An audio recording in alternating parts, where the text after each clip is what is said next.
du fait qu'il veut avoir un rapport sexuel avec moi qu'il ne dit pas, mais donc j'ai compris qu'il veut toujours me voir la nuit et il veut toujours dormir chez moi. Tu es perspicace. Vraiment, les femmes, vous avez le don de la psychologie et de l'intuition. Vous devinez des choses que vraiment, qui à nous auraient échappé. Allô. C'est Catherine, ton pseudo, c'est ça? Ouais, c'est bien Catherine, j'ai un Catherine. On était en train, par ce lundi pluvieux, de parler du désir des hommes, puisque tu m'as appelé dans le cadre de ton abonnement VIP, t'es une petite chatonne. Yes, I am. Et je t'expliquais quelque chose qui est évident par rapport au désir masculin, mais que les femmes ne comprennent pas, ce qui me fait d'autant plus rager quand je lis et entends à longueur de temps que la psychologie est une spécialité féminine. Je pense que les femmes comprennent encore moins le désir masculin que le contraire. Simplement, elles se plaignent plus de l'incompréhension de leur désir à elles. Donc on a l'impression qu'il y a une asymétrie totale. En réalité, ni les femmes ni les hommes ne comprennent le désir du sexe opposé. Seulement les hommes s'en foutent un peu. Ils sont plus égocentrés. Et les femmes s'en foutent beaucoup moins, se sentent flouées et en parlent plus souvent. Mais globalement, vous êtes les hypothèses interprétatives que vous faites quand un homme échappe à votre compréhension, à votre emprise, à votre logique, sont aussi ineptes, voire plus, que les hypothèses que font les hommes quand une femme échappe à leur emprise. On ne va pas résumer ni répéter le début de la conversation, parce que c'était assez privé des deux côtés, et vous êtes, comme je dis tout le temps, vous êtes parfaitement libre d'accepter ou refuser que les propos soient partagés avec le reste de l'élevage. En l'occurrence, par contre, je t'ai demandé l'autorisation d'enregistrer à partir de ta dernière question que tu vas bien vouloir... Enfin, c'est même pas une question, c'est une remarque que tu as faite au fil de l'eau et qui est tellement fausse, et c'est une erreur tellement largement partagée chez les femmes que j'ai décidé d'insister et d'appuyer sur le champignon et d'écraser, de marteler jusqu'à la fin de l'année, de tenter de renverser la vapeur. C'est une erreur que vous commettez toutes, et je l'entends dans 95% des conversations avec mes chatonnes VIP ou mes amies femmes ou même mes copines ou mes ex. Vas-y, reprends s'il te plaît à la dernière idée. Ouais, écoute, oui, j'ai accepté qu'on enregistre cette partie-là, et c'était justement au moment où, j'allais bientôt m'en agacer d'ailleurs, j'étais en train de te dire que je ne comprenais définitivement pas le fait que, même si bon, tu es relancé par un homme du passé, et puis tu t'en étonnes un peu, quoi. Exactement. Ça te semble pas logique par rapport à quoi?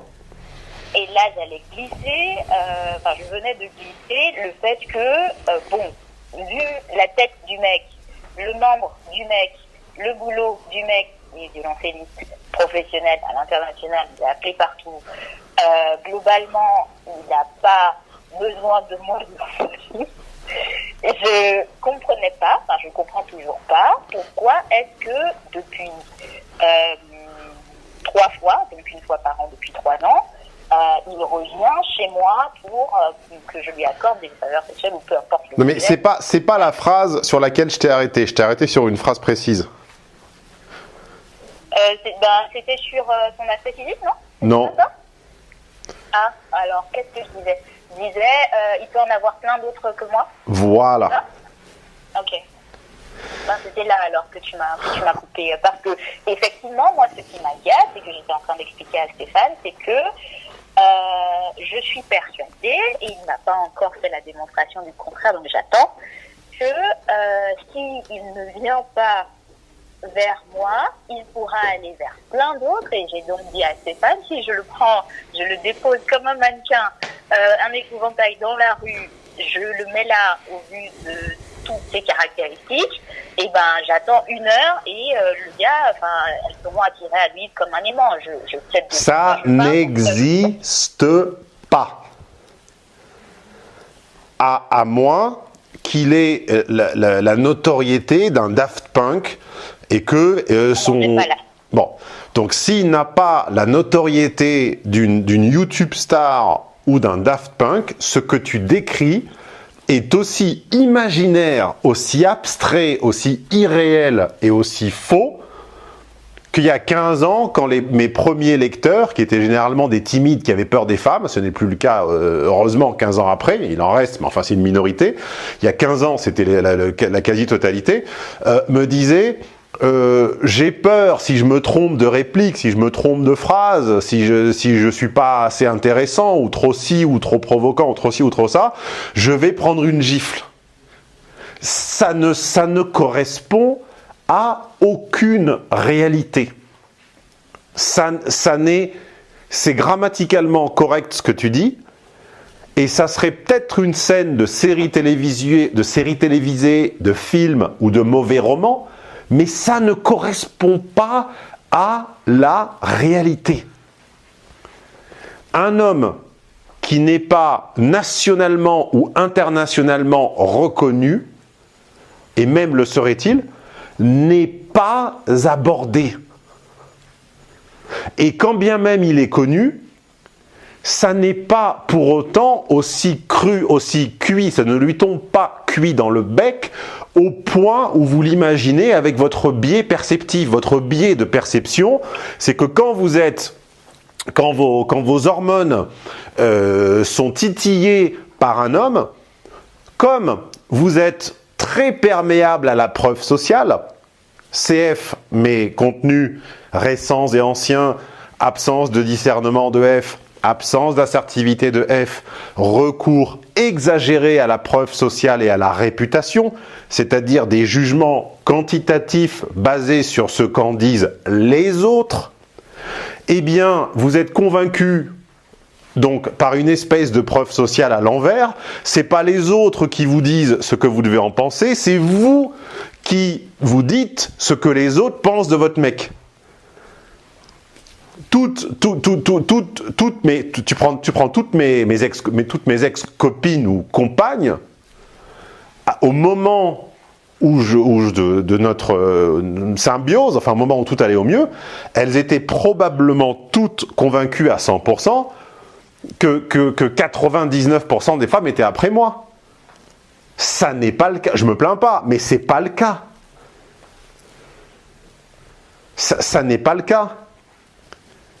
D'abord, tu n'as après toi que des femmes qui ne t'intéressent. Enfin, les femmes qui spontanément viennent engager la parole avec toi, etc. C'est toujours des meufs qui te plaisent pas. Toujours, Catherine. Les deux dernières où ça m'est arrivé, deux blondes d'ailleurs, coïncidence, une française et une italienne. C'était la dernière, c'était il y a 15 jours au supermarché. Enfin, au supermarché où on prend le petit-déj, un truc un peu bio, un peu bobo, où je vais prendre le petit-déj le matin, à Rome. Et avant, c'était il y a un mois ou un mois et demi sur Facebook, elle m'a contacté. Je parle pas de femmes pour qui j'ai été actif, je parle de femmes qui m'ont contacté, qui m'ont abordé, une en vrai et l'autre via Facebook. Parce que elle m'a reconnu dans un groupe où j'avais répondu une petite blagounette à une question un peu stupide, et elle a reconnu ma photo. Elle m'a dit tiens, t'habites pas dans tel quartier, je crois qu'on se croisait le matin, etc. Voilà. Et les deux, mais comme tout le reste de ma vie, j'en ai pas deux par mois, hein, c'est une coïncidence, il se passe des mois, voire des trimestres sans qu'il n'y en ait aucune, voire des semestres, mais parce que d'abord vous ne faites pas ça, vous n'abordez pas, mais même quand vous le faites, on n'est jamais abordé par son genre. Puisque quand on est en présence de quelqu'un qui nous plaît, on affecte et on adopte des comportements qui sont par définition pas séduisants. Donc on est le plus séduisant en présence de gens dont on n'a rien à foutre, premièrement. Déjà, toujours. Donc on est rarement, voire jamais abordé. Deux, quand on l'est, c'est par des femmes qui nous plaisent pas. Et trois, qu'est-ce que je voulais dire ? Et trois, même quand on est connu et quand on a du talent, mais il est absolument pas évident que celle que nous choisissons soit convaincue. Une starlette, hein, une vedette. Je dis pas une star, parce que la star en sociologie, c'est F. Edgar Morin, ça a un sens très particulier. Je renvoie à ma fiche de lecture sur son livre éponyme Les stars. Je dis une notoriété, une vedette, une starlette, bon, quelqu'un comme ça. Il aura certes des sollicitations, mais il n'aura des sollicitations d'abord que de personnes qu'il n'a pas choisies, et quand il les choisit, mais il essuiera également des énormes vents dont ils ne se vantent jamais. J'ai 2 exemples en tête. Premièrement, Lucchini, dont on peut quand même pas dire qu'il manque de charisme, hein, même si physiquement c'est pas âge pur, mais enfin on va quand même pas dire qu'il manque de charisme ou d'éloquence ou d'humour ou de quoi que ce soit. Il a révélé dans une interview, je me rappelle, qui m'a marqué il y a plusieurs années, que des propositions ouvertes, j'imaginais qu'il en avait tous les soirs dans sa loge, il en avait eu une en plusieurs mois par lettre, tu vois, d'une espèce de folle dingue. Et c'est Lucchini. Et j'ai un autre exemple avec quelqu'un d'un petit peu plus jeune et pour moi peut-être encore plus séduisant, qui est Édouard Baird. Alors, si j'étais une femme, moi, Édouard Baird, ça serait quand il voudrait. Eh bien, Édouard Baird, il s'est pris un vent par la copine d'une copine. J'ai une très bonne amie qui s'appelle Sophie. Et un soir, elles étaient je ne sais où dans le 9e. Et la copine de Sophie s'est fait draguer par Édouard Baird. Alors, elle m'a même... J'ai vu les textos. J'ai vu les textos. Ça ressemble à quoi, la copine de ta copine Sophie? Je n'ai pas vu la copine de la copine Sophie, mais Édouard Baird l'a draguée, donc j'imagine qu'elle devait quand même avoir quelque chose. Et Sophie, qui avait des copies d'écran des textos, me les a montrés. C'était fin, c'était drôle, c'était tout ce que tu veux. Et le mec, il s'est pris un énorme vent parce qu'il était trop vieux. Et c'est Édouard Baird. Sophie a une trentaine d'années, j'imagine que son ami pareil. Édouard Baird, il doit avoir quoi, 50 ans maintenant, 55 ans, un truc comme ça. Il s'est fait recaler, mais comme un bleu, par une inconnue, quoi. La réalité, c'est ça. Et tant que vous persisterez à déformer la réalité et avec votre biais de perception qui, parce que vous êtes courtisé depuis la naissance, vous fait croire que c'est normal et que c'est la juste réalité des deux côtés de la barrière des genres, ça n'est pas le cas. Toi, bon, que je connais, qui est une jolie, qui est une jolie fille, on prend un échantillon de cum au hasard, tu as quantitativement vachement plus de succès. Je parle d'hommes que tu choisis, hein, des hommes qui te plaisent, des hommes qui potentiellement t'intéressent. Tu auras plus de succès qu'une vedette française, allant vers des femmes qui l'intéressent lui, hein, pas puisant dans sa base, dans son fan club.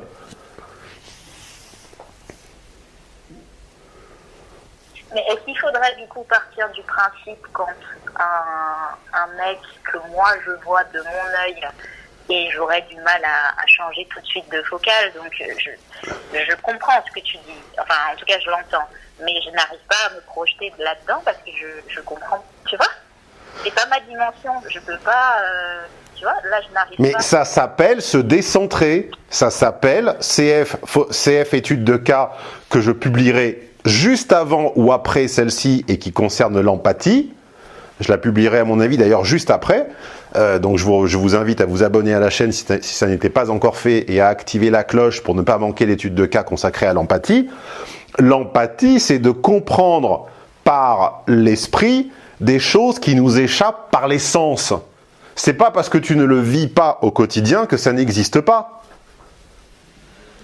C'est comme l'explication, je trouve, parfaite de Jean Covici au réchauffement climatique. Nos sens ne permettent pas d'appréhender une moyenne. Tu ne peux appréhender que la température qu'il fait aujourd'hui. Tu ne peux pas appréhender la moyenne de température sur une décennie.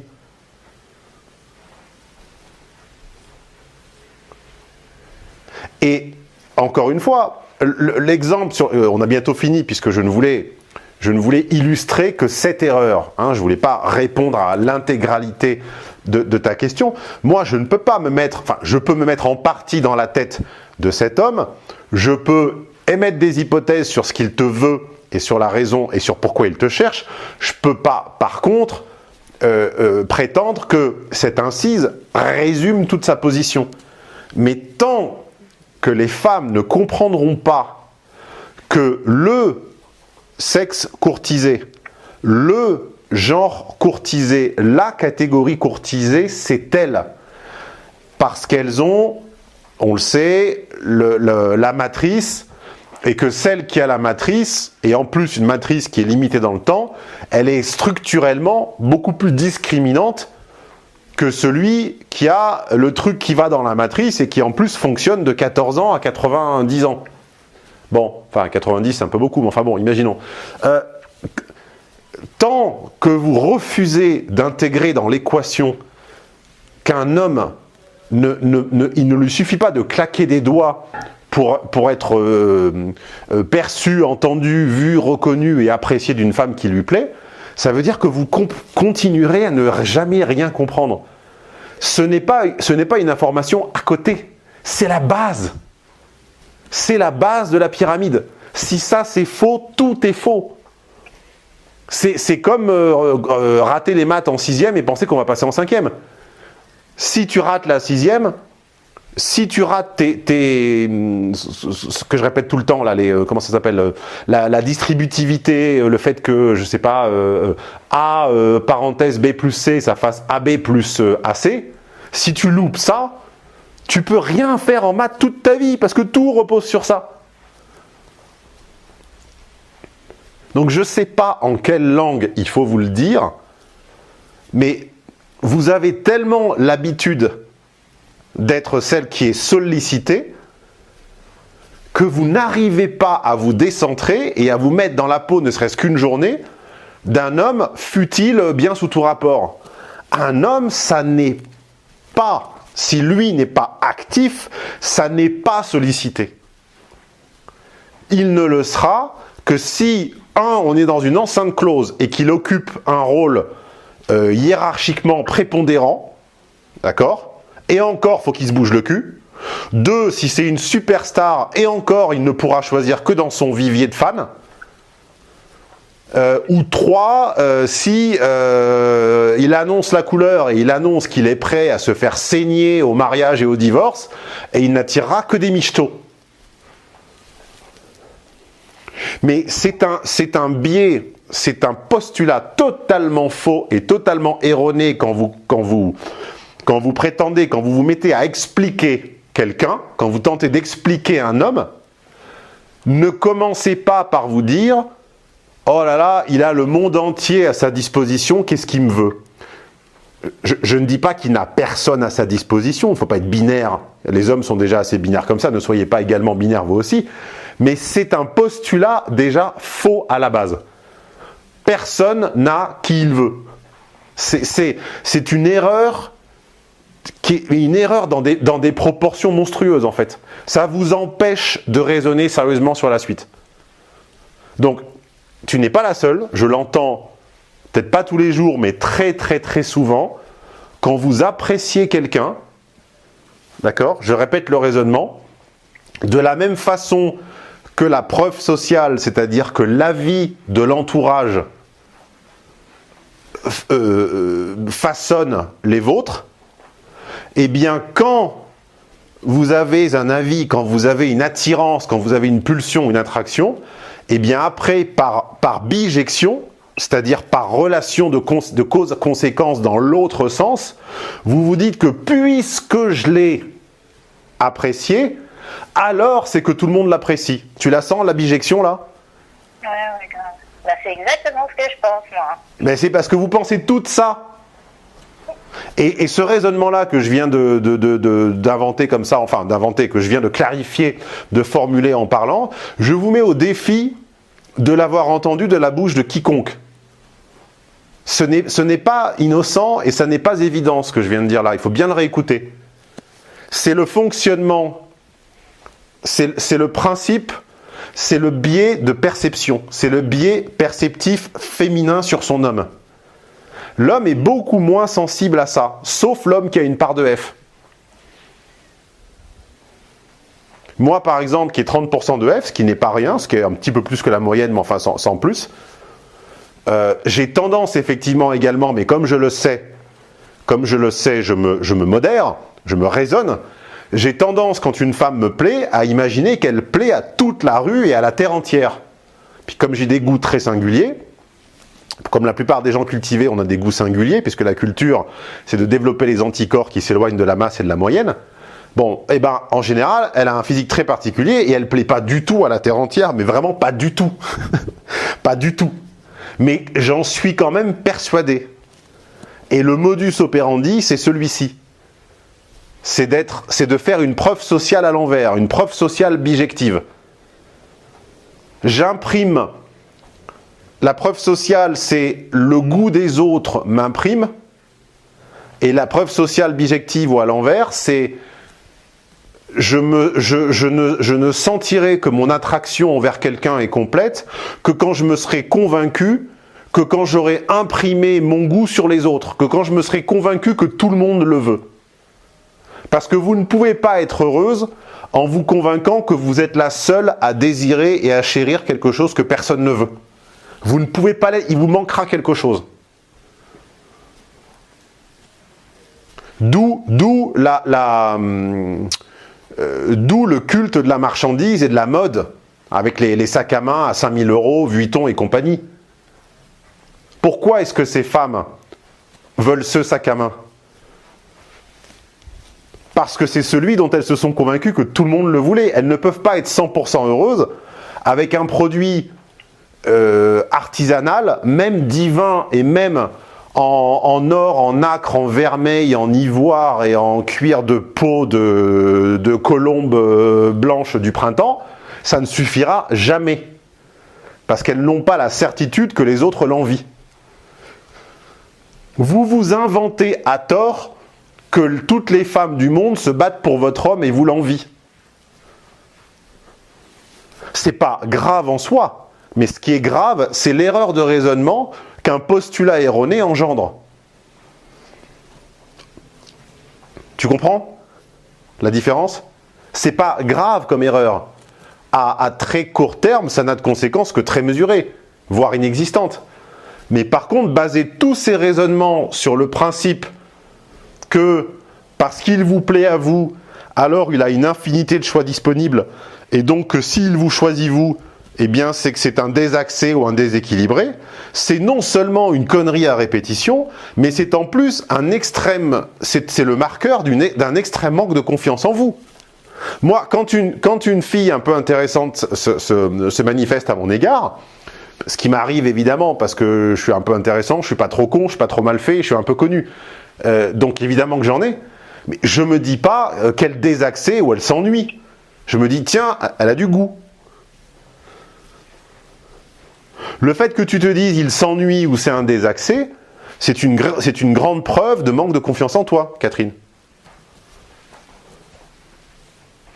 Écoute, je suis très étonnée parce que je me suis toujours trouvé beaucoup de choses, mais pas manquant de confiance en moi. Ok.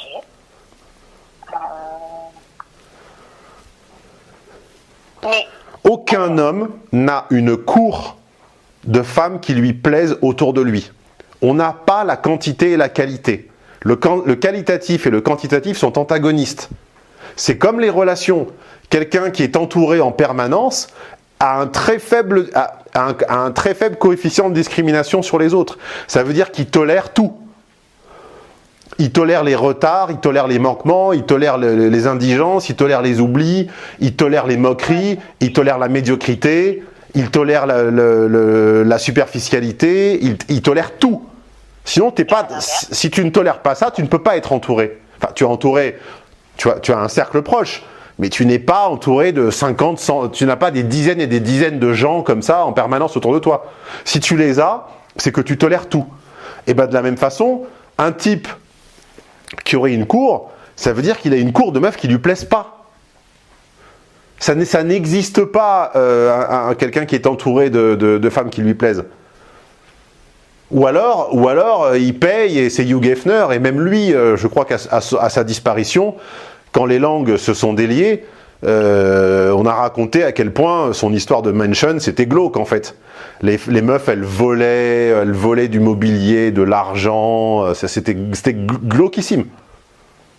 ouais, mais je sais pas, je pense quand même que j'écoute pas mal de tes contenus, je suis pas 100% ma boule, et j'ai l'impression que c'est une révolution. Ce que tu me racontes, je comprends pas comment c'est possible. J'ai entendu ce que tu as dit, mais je comprends pas. Je comprends pas du tout.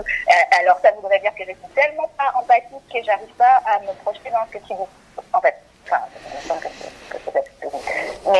Mais ça veut dire que en tant que femme, tu as du mal à te départir de tes sens. Tu as du mal à réfléchir autrement que par intuition et déduction. Voilà. Exactement. Parce qu'il me semble que mon intuition... Tu intuites et tu déduis. Tu vis l'expérience 1, 2, 3, 4, 5, 6, 7, 8, 9, 10. Tu intuites que ça doit être comme ça chez les autres. Et tu déduis c'est comme ça chez les autres. Mais c'est pas ça. Mais non. À un moment, la raison, c'est fait pour ranger l'intuition. C'est fait pour la surplomber, pour la transcender. Comme disait Jouvet, dans Écoute mon ami ou le guide du comédien, je sais pas quoi là, il faut penser ses sensations. Les sensations non pensées, c'est incomplet. La sensation, c'est l'impulsion qui te donne envie d'agir. C'est l'énergie du matin, c'est le réflexe. Mais ensuite, il faut penser. Et on pense parfois selon sa pente, c'est-à-dire selon son penchant le plus évident, et parfois il faut penser à l'inverse de sa pente.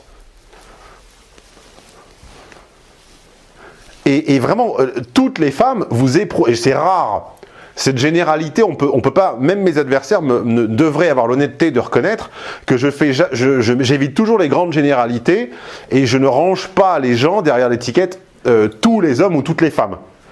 Je mets souvent des pincettes pour détailler. Bon, et bien là, il n'y a pas de pincettes. Toutes les femmes à qui j'ai parlé du sujet des relations, toutes sans exception, vous n'arrivez jamais à vous défaire de ce biais. Vous êtes toutes polluées par votre propre situation, votre propre expérience, et vous n'arrivez pas à voir le monde dans les pupilles d'un homme et à la place d'un homme. Vous n'y arrivez pas. D'accord, mais vous-même, comment je fais pour y arriver? Il faut juste que je change de postulat alors. Il faut faire un effort et il faut penser. Voilà. Faut penser, il faut se départir de ce qu'on sent immédiatement, de ce qui est évident et de ce que nous dit notre intuition.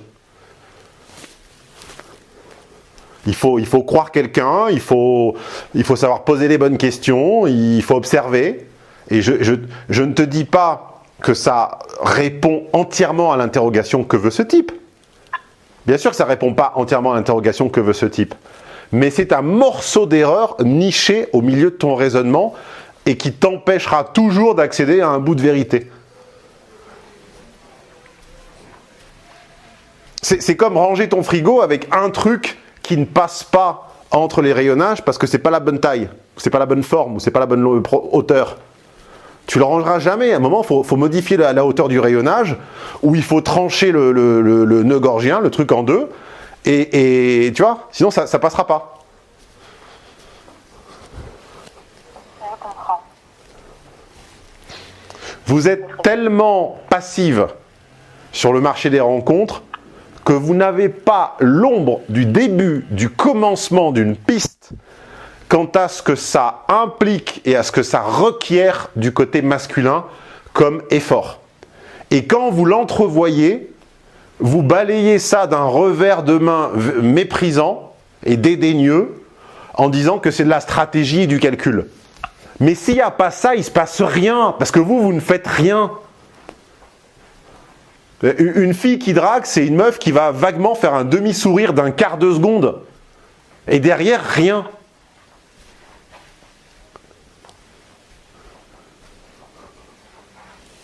Dans l'immense majorité des cas. Ok, Catherine? Bon, et pour conclure sur ton com, alors qu'est-ce qu'il a fait de nouveau alors? Il m'a envoyé un email avec sa lettre et il a... tu parles du même, là, on parle du même. Pas le mec que je fréquente dans ma vraie vie, celui qui a redébarqué. On parlerait de qui sinon? L'autre, enfin bref. Donc, concernant celui-ci, il a envoyé une lettre par email Et cette lettre racontait qu'il s'excusait pour ce qui s'est passé quasiment il y a 7 ans et qu'il voudrait reprendre la relation, en plus du fait qu'il veut avoir un rapport sexuel avec moi qu'il ne dit pas, mais donc j'ai compris qu'il veut toujours me voir la nuit et il veut toujours dormir chez moi. Tu es perspicace. Vraiment, les femmes, vous avez le don de la psychologie et de l'intuition. Vous devinez des choses que vraiment, qui à nous auraient échappé. C'est drôle. Et du coup, cette fois-ci, en plus d'envoyer des lettres, il s'est déplacé physiquement par 2 fois à mon ancienne adresse. Non pas qu'il me harcèle, mais il est passé en utilisant des mots, en disant je me rappelle, je suis en bas de ton immeuble, je passe par là, soi-disant par hasard, et je me rappelle quand je passais, etc. En sachant que quand il venait, voilà, on jouait pas au billes. Et du coup, globalement, son sujet, c'est je vais bientôt me séparer de la personne que je fréquente. Tous les ans, je te dis que je suis amoureux de toi post-relation et que finalement, je pense que c'est le moment de franchir le pas. Essaye d'être d'accord avec mon idée. C'est ça son message. Sois d'accord avec moi qu'il faut qu'on se remette ensemble, ce qui d'abord n'est pas possible parce que je ne suis pas libre et je n'ai pas l'intention de quitter ce dans quoi je suis, mais surtout, voilà quoi. Le sujet était qu'est-ce qu'il venait. Mais moi, je vais me permettre, une fois n'est pas coutume, de ne pas répondre et de te retourner la question. Qu'est-ce qui te gêne tant, puisque quelqu'un te confirme année après année son intérêt? Qu'est-ce que tu ne comprends pas dans le fait qu'on s'intéresse à toi? Quelle faiblesse, quelle carence, quel creux? Tu vois, quel creux ça met en avant, je comprends pas. Qu'est-ce qui manque? Mais moi, si on s'intéresse à moi pendant des années, comme c'est le cas par exemple d'une ex dont on parlait tout à l'heure dans la conversation non enregistrée, ça fait 2 ans qu'elle me contacte régulièrement, le lundi soir, tranquillement, au KLM, comme disent les jeunes, au KLM sur mon canapé, elle m'a demandé de lui faire un enfant en disant qu'elle avait 40 ans et que je serais le meilleur père possible et puis que c'est voilà. Enfin, moi, ça ne m'intrigue pas. Je trouve ça normal. En quoi ça te gêne? Tu devrais être fière et contente et tu devrais le trouver presque logique qu'on s'intéresse à toi plus qu'à une autre. Pourquoi ça te choque? Mais rappelle-toi que lui n'est pas les autres. Les autres personnes qui s'intéressent à moi, des fois je me demande, bon, j'ai failli attendre, où est-ce que tu étais? Parce que je m'estime valoir le coup. Mais lui, j'ai une épée dans le cœur il y a 8 ans parce qu'il est parti, il a fait la disparition subite. Il a disparu. Tu as presque cité du Monterland à ton insu. L'infante dans La Reine Morte dit « J'ai un glaive enfoncé dans le cœur et à chaque fois que je bouge, ça me déchire. » Et ben voilà. Ça a beau être papier, ça a beau absolument, et je t'assure que ce n'est pas de la réécriture, je ne mens pas, je ne veux pas être avec ce garçon. Par contre, et quand je le vois, c'est lui qui tremble, ce n'est pas moi. Il y a 6 ans, quand j'ai appris qu'il était en vie normale et que en fait il était juste contenté de partir sans dire au revoir, qu'il n'avait rien à foutre, quand je l'ai croisé pour la première fois, c'est moi qui tremblais, c'est moi qui était mal, etc. Bon bref, j'ai fait mon deuil, tout ça, je m'en fous. Par contre, quand il revient, le fait qu'il refasse jaillir, le fait qu'il ne s'adresse à moi ne me dérange pas, mais le fait qu'il reparle de cette relation alors que chez moi il y a toujours eu le point d'interrogation, que putain il n'a jamais voulu mettre un point final, il ne pouvait pas mettre un point final. Et du coup quand une autre personne vient me dire ça, je me sens plus qu'à la hauteur, voire des fois en fonction des cas, je fais une liste où je suis dédaigneuse, ça dépend de la personne, mais lui, je suis pas en position de force. Même si c'est lui qui revient. C'est pas moi qui suis en position de force parce que c'est lui qui m'a quitté sans explication, putain. C'est ça le socle de son histoire à lui qui me dérange. Et encore une fois, j'ai rajouté à ça, et c'est pour ça qu'on a fini par en faire un enregistrement, j'ai rajouté à ça, en plus, si tu le voyais, le gars, je prends sa statue, je la mets là, et voilà quoi. J'attends. Enfin, bon, bref, ça s'est passé. Maintenant, il va falloir que je travaille sur cette partie-là. Mais pour revenir à ta question, ce n'est pas que je ne me sente pas valorisée, c'est que dans son unique cas, dans mon histoire de homme-femme, lui, c'est pas 50-50. C'est même pas 49-51, c'est 70-30. Mais tu te plains de quelque chose qui serait le rêve de tout le monde. On a tous eu le cœur brisé par une disparition, moi le premier, et on rêve tous que cette personne réapparaisse. Mais le jour où ça arrive, si tu as un cas, eh ben, dans une autre conversation, on s'en reparlera. Tu me diras si tu ne t'es pas posé la question pourquoi il ou elle revient, alors qu'il n'avait jamais dit pourquoi il ou elle partait. Tu vois? Tu dis pas. Écoute, moi, quelqu'un est parti sans raison en 2007. Et je peux te garantir que j'y ai pensé, peut-être pas quotidiennement, mais très souvent pendant 10 ans. Bon, maintenant c'est fini, j'y pense plus à part... Là, effectivement, ça me le remémore indirectement. Mais j'aurais été plus que ravi. Ça aurait été Tu as un dilemme de riche, Catherine. T'as le type qui t'a le plus chamboulé les ovaires qui revient 6 ans plus tard. Mais profites-en. De quoi tu te plains? Mais tu sais combien parmi les milliers de personnes qui vont entendre cette conversation, tu sais combien rêveraient d'être à ta place et que la personne qu'ils ont le plus aimé ou qui les a le plus touchés ou pour laquelle ils ont eu le coup de foudre reviennent après des années de disparition. Mais ils s'en plaindraient pas, ils paieraient même pour ça.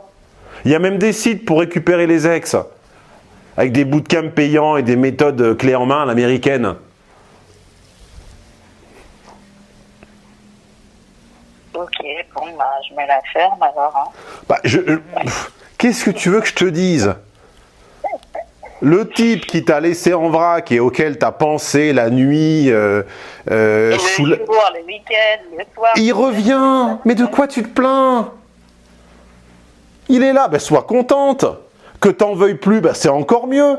Comme ça, t'as gagné sur les deux tableaux. T'as le plaisir qu'il revienne et t'as le plaisir d'en être libéré. Comme dirait B.B. King, the thrill is gone. I'm free from your spell. Le sentiment est passé. Je suis libre de ton ensorcellement. Mais c'est le top. Il n'y a rien de mieux. Bon, après, c'est comme la cigarette, évidemment. Hein. Tu replonges au 31 décembre et au 3 janvier, tu es un fumeur. Bah, évidemment, si tu recouches avec en mode... Ça risque pas. J'ai pas fini. Si jamais tu te disais, hein, un petit peu comme les soi-disant ex-fumeurs, que ça y est, c'est guéri, ça ne risque plus rien, le mois suivant, t'as replongé, hein, pour viser personne. C'est normal.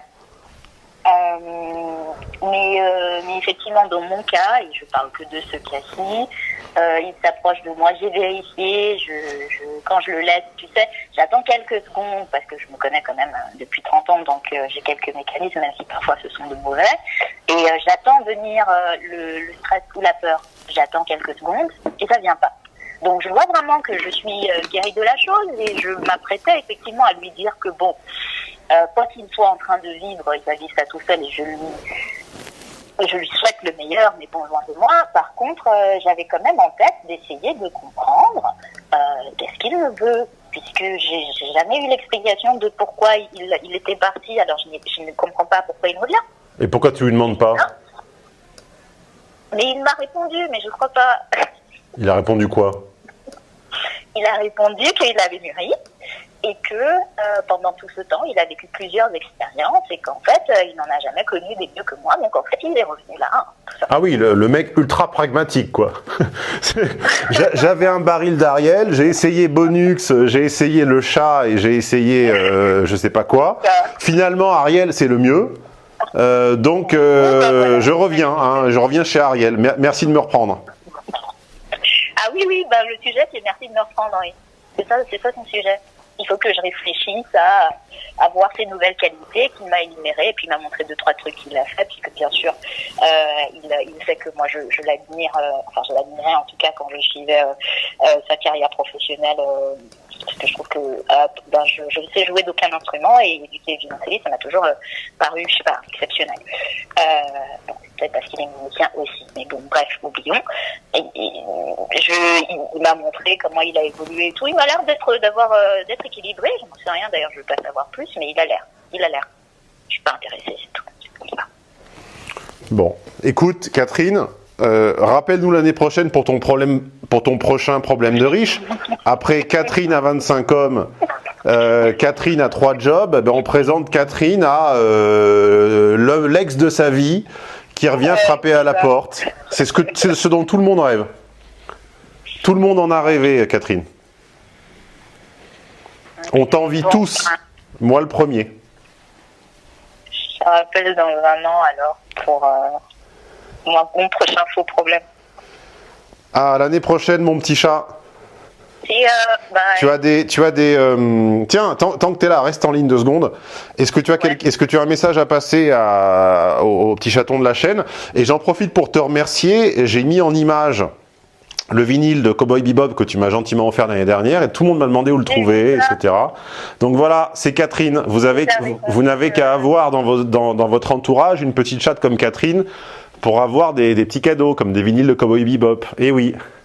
Et figurez-vous que j'ai attendu 2 mois pour l'avoir parce que je l'ai acheté aux enchères et il m'a coûté cher parce que pour information je ne dirais pas le prix, mais il m'a coûté plus que 70 € et je voulais offrir un cadeau à Stéphane, je crois que c'était pour Nouvel An ou une histoire d'anniversaire, enfin bref une connerie, parce qu'il est chiant comme la mort.